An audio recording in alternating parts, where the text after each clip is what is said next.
La migración básicamente es un fenómeno que sucede a nivel mundial, ¿no? Es algo que toda la vida ha sucedido y en la historia de la humanidad ha sido un elemento siempre importante. Y si nos ponemos a ver ahorita en la actualidad, hoy a nivel mundial, pues la migración se encuentra en un auge muy grande, en un auge sobre todo lo podríamos llamar como en una situación muy preocupante, porque pues la migración en este momento más que nada, más que como en la búsqueda de mejores posibilidades económicas que en ocasiones es como normalmente se visualiza en la modernidad, pues ahora aparte de la situación económica viene acompañada de cuestiones de violencia y de cuestiones de inseguridad que las provocan y que se podrían enmarcar un poco en una cuestión de una situación de crisis humanitaria. La migración centroamericana hacia el norte de América, haciendo el tránsito por México y teniendo casi siempre como objetivo Estados Unidos. Pero hay este gran número de personas que viajan sin documentos, de la cual no hay un registro real de cuántos son, entonces siempre es como muy difícil, ¿no? Pues podríamos pensar que podemos tener un número aproximado, pero podemos saber cuántos salen del país, pero no cuántos llegan al país de destino, o cuándo llegan. O sea, hay muchas series de situaciones que no permiten como contabilizarlos de manera total, ¿no? Entonces, si hablábamos, por ejemplo, de la migración en tránsito por México, pues podemos contabilizar el número de centroamericanos que pasan por nuestro país a partir de los datos, ya sea de las casas de albergues, casas y albergues que están a lo largo del país y que están de alguna manera atendiendo y contabilizan, llevan datos, hacen investigación. Y también hay otros datos con los que podemos saber cuántos migrantes, por ejemplo, otro número de migrantes que serían los migrantes que son deportados, que el Instituto Nacional de Migración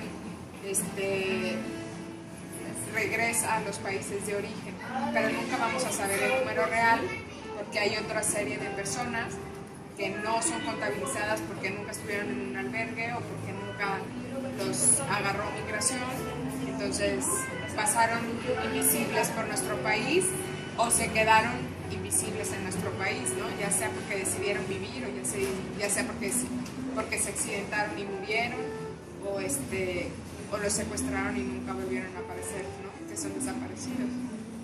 Entonces son números muy volátiles y poco probables de que sea como el conteo del 100%.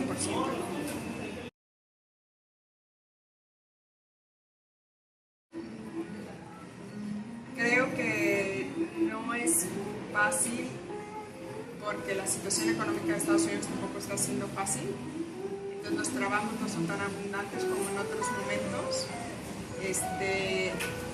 La gente que ya está en Estados Unidos, que son migrantes, ya sean documentados o indocumentados, la pasan también como difícil a veces para poder conseguir trabajo, entonces yo creo que no es como tan fácil y pues la adaptación siempre lleva tiempo, ¿no? Aprender el idioma, entender el sistema, la parte de los sueldos, si no tienes papeles muchas veces te pagan menos, tus jornales son mucho más largos, hacen los trabajos más difíciles, ¿no?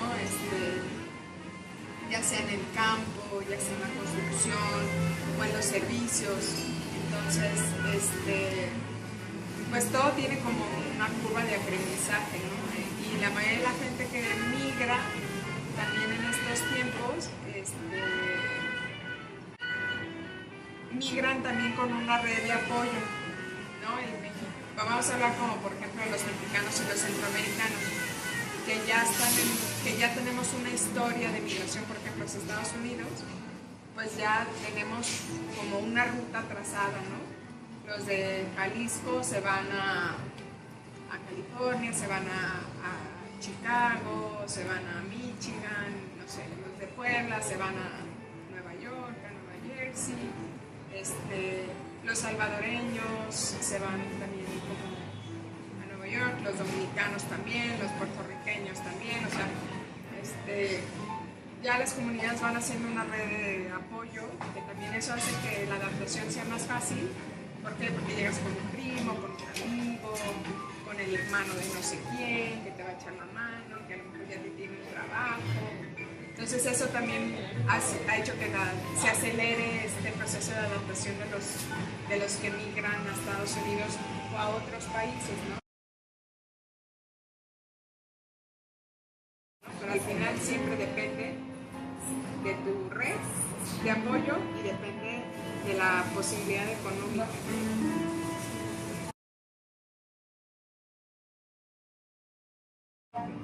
Los centroamericanos, nosotros en el trabajo que hemos hecho desde FM4, en el informe que sacamos en el 2013, sacábamos alrededor como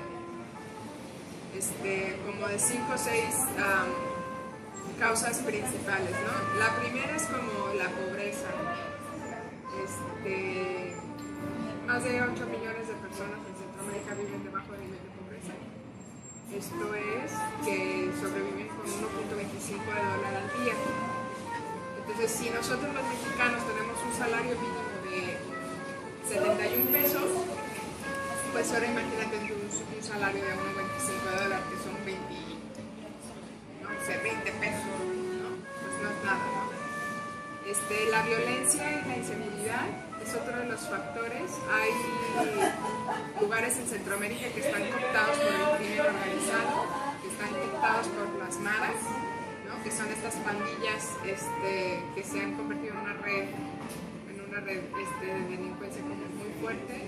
Entonces hay mucha gente que está saliendo en esta situación como de salvar su vida y en esta situación de que pues donde está la mara es muy difícil ya poder salir adelante.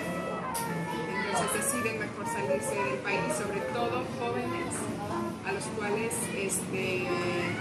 la mara te coopta. O sea, llega un momento en el que o te haces de la mara o te matan. Entonces prefieren mejor salir y los padres prefieren también mejor que se vayan. Los temblores y los temblores y los huracanes, o sea, como situaciones climáticas que han afectado a Centroamérica y que a pesar de que ya fue hace varios años, no hay oportunidad de una recuperación ni física ni económica como tan rápida. Entonces eso ha obligado que mucha gente tenga que salir de Centroamérica, sobre todo después del huracán Mitch, que devastó muchísimo los países y la gente mejor decidió migrar, ¿no?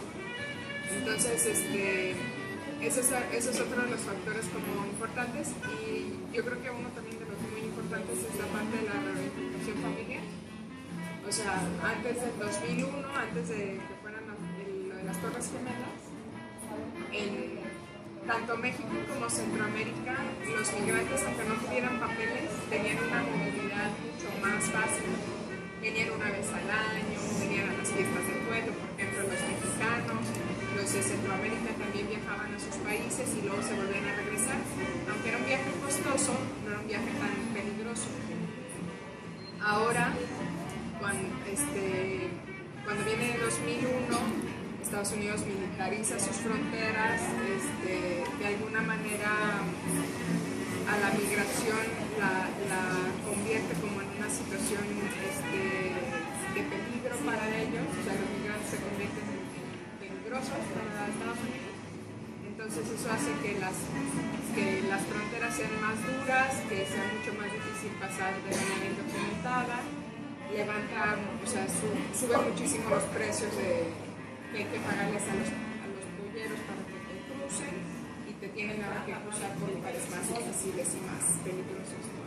Entonces, eso ha hecho que la gente ya no viaje, que ya no tenga la misma movilidad, y entonces eso hace también que los migrantes ya se queden del otro lado, ¿no? La política de los países involucrados es Pues es que esto, mira, yo siempre hago este ejemplo y me parece que es como muy chistoso.